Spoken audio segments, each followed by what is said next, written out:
Shalom, Bapak Ibu Saudara. Renungan kita pagi hari ini berbicara mengenai teguran Yosua kepada 7,5 suku yang bermalas-malas dan tidak mau merebut tanah perjanjian, ya. Mari kita baca pasal 18 Yosua. Saya pakai versi LAI.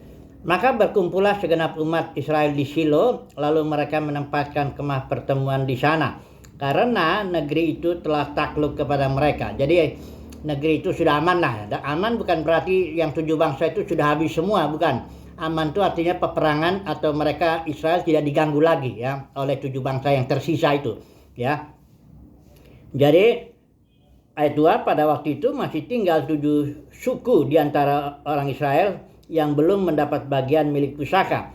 Sebab itu berkata Yosua kepada orang Israel, berapa lama lagi kamu bermalas-malas sehingga tidak pergi menduduki negeri yang telah diberikan kepadamu oleh Tuhan. Jadi negeri itu memang sudah diberikan oleh Tuhan, tetapi harus direbut, ya, dari 7 bangsa.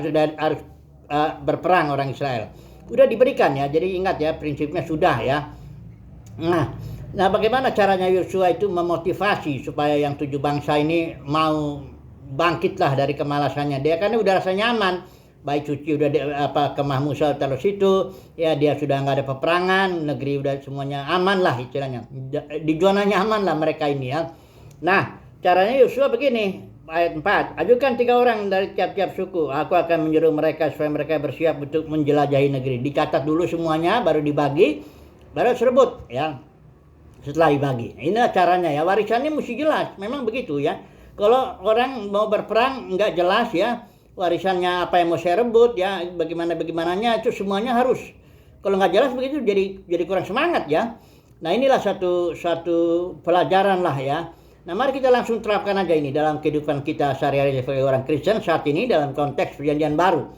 Saya sudah berkali-kali mengatakan warisan kita bukan surga, ya, bukan.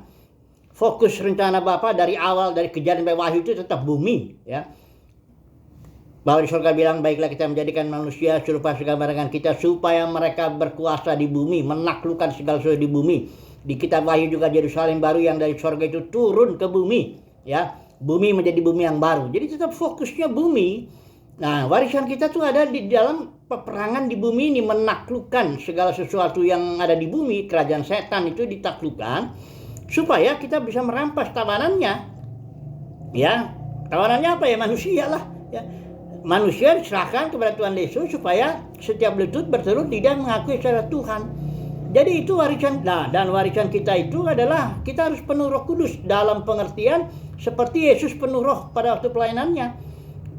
Gereja kita tahu ketika dibaptis oleh Roh Kudus pada hari Pentakosta itu masih Roh Kudus yang berupa panjar, arabon, istilah Yunani dalam Efesus 1 ayat 14 itu. Arabon itu artinya panjar, uang muka atau down payment.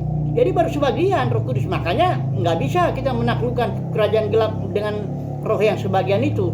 Nanti Tuhan akan berikan ketika kedatangannya kedua kali, orang Kristen biasa bilang begitu. Disitulah gereja pemenang akan mendapat, ya, kepenuhan Kristus, kepenuhan roh yang membuat mereka serupa segambar dengan Kristus dan dapat menaklukkan secara korporat, ya, menaklukkan segala sesuatu di muka bumi ini. Baru merampas itu, baru bumi bergerak menuju bumi yang baru. Itu warisan kita. Bukan nanti naik ke surga nunjau di sana, nyanyi-nyanyi di sana dan gak karu-karuan, jalannya dari emasnya, dari apartemen, rumah Bapak katanya indah. Hal ini yang membuat orang Kristen jadi malas, ya. Malas meraih warisan karena nggak jelas begitu. Ajarannya pun warisan itu nggak jelas bagaimana, ya. Nah, mari kita langsung coba lihat perumpamaan talenta, ya. Nggak usah kita baca lah, itu ada di Matius 25 itu. Perumpamaan talenta ada ayat 14 sampai 30. Jadi di situ dibilang, ini perumpamaan ini baik gadis bijaksana, hamba jahat bodoh, hamba jahat dan hamba baik, setia, ya. Baru perumpamaan talenta, ini semuanya perumpamaan kerajaan surga sebelum kedatangan Yesus nanti sebagai mempelai. Nanti kan dilihat di situ gadis bijaksana, gadis bodoh. Sebagian diterima, semuanya orang Kristen itu, yang lahir baru semuanya itu. Hamba, yang baik, yang jahat, itu pun orang Kristen yang lahir baru semuanya, ya. Nah, ini yang talenta ini, mari kita lihat ini. Ada yang dikasih 5, ada yang dikasih 2, ada yang dikasih 1. Nah, yang dikasih 1 itu males. Sama seperti yang di dibilang Yosua itu kepada 7 suku itu, berapa lama lagi kamu bermalas-malas dan tidak mau merebut tanah perjanjian? Itu baru saya baca dulu ya. Teguran Tuhan kepada hamba yang 1 talentanya. Karena yang 5 talenta kita tahu kan, dia mengembangkan talentanya yang dipercayakan Tuhan kepadanya menjadi 10. Yang 2 itu juga begitu menjadi 4. Sama-sama tuh 100 kali lipat, 100% sama-sama ya, 2 kali lipat itu ya. Nah, yang yang 1 talenta itu ayat 26 ya, maka jawab tuannya itu kepada yang 1 talenta itu ya, hai kamu hamba yang jahat dan malas. Ya, jahatnya ini karena dia menuduh tuannya, engkau menuai di tempat yang kau nggak menabur dan sebagainya. Dia nuduh ya, udah malas, jahat lagi ya. Nah, tapi yang sikap malasnya ini, hai kamu hamba yang jahat dan malas ya. Jadi kamu sudah tahu bahwa aku menuai tempat di mana dan sebagainya. Pendeknya tegurannya yang malas ini. Jahatnya memang ada ini hamba ini yang 1 talenta ini, karena dia nuduh Tuhan. Ya, hati-hati ya, kita jangan menuduh Tuhan berbuat salah. Tuhan, kenapa kok Tuhan begini, kenapa begini? Bersyukurlah untuk segala sesuatu, walaupun enak apa enggak enak ya, bersyukur ya. Jangan nuduh apa-apa, jangan bilang salah apa-apa sebagainya, Tuhan jahat dan sebagainya. Nah, yang malas ini ya, enggak tahu kenapa ini hamba ini kok malas ya, enggak mau dia kembangkan itu talentanya ya.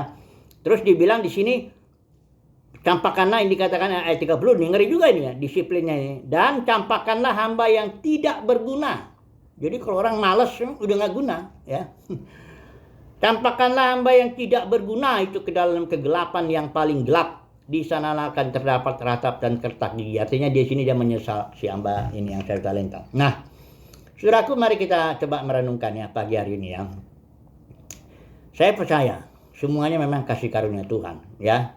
Saya percaya kalau orang mendapat kasih karunia dan dia diberi pewahyuan tentang warisannya ya. Pewahyuan ya, bukan pengetahuan otak, tapi pewahyuan dalam batinnya bahwa engkau punya warisan. Sebagai anak Elohim, engkau punya warisan. Dan warisanmu adalah kepenuhan Kristus. Engkau akan ditampilkan dengan tubuh kemuliaan, ditampilkan kepada segala makhluk, Roma 8 ayat 19-21 itu. Dan engkau akan menaklukkan segala sesuatu secara korporat, gereja pemenang. Dan akhirnya menyerahkan semua tawanan kepada Yesus ya, supaya setiap betul-betul dijamah keesaan Tuhan bagi kemuliaan Bapa, dan akhirnya Bapa menjadi semua dalam semua. Saya yakin kalau kita mendapat pewahyuan seperti itu, kita nggak mungkin malas, nggak mungkin lagi ya.